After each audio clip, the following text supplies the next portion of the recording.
This cabbage is tastier than meat. We're going to start the recipe by adding half of a chopped cabbage into a pot, and we want to cover that cabbage with some boiling water. After you add that boiling water, we're going to turn the heat on high, and we want to cook this cabbage for about 10 minutes. All right, it's been 10 minutes. Our cabbage is perfect. Now we just want to go ahead and drain that water using a sieve or a strainer. And just using a spatula or spoon, you just want to squeeze that cabbage to remove as much water as possible. And now we're going to set this aside to cool. In a pan, add a small amount of oil, and then we're going to add in 2 chopped onions. And we want to saute these onions until they are nice and soft and a golden brown color. When your onions change color, it is time to add the rest of our ingredients. We can go ahead and turn the heat off. We are going to add these onions into a bowl. Do it nice and carefully because these are really hot. We're also going to add in our cooked cabbage from earlier. Go ahead and give everything a good mix together until it's well combined. And then we're going to add the rest of our ingredients. So let's start off with 3 eggs.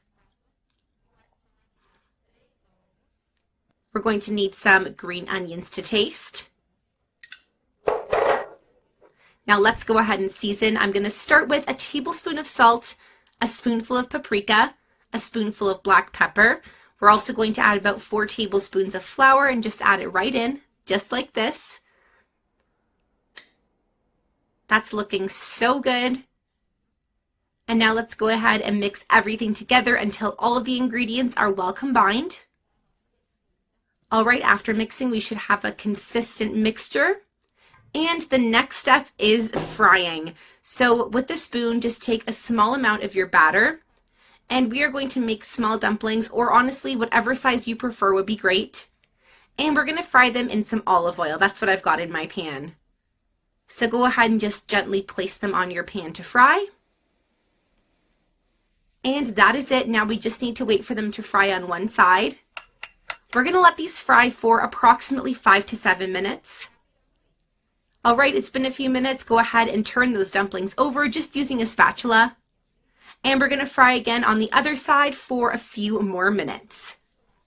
All right, after frying, these are ready to go. We can now just turn off our heat. We're going to remove those cabbage dumplings from our pan. This recipe is perfect to serve with rice and meat, but now we have to give these a taste.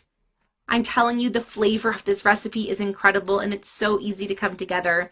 Make it for lunch or dinner. I know your family is going to love this recipe so much. My mouth always waters when I make this recipe. Give it a try. Enjoy.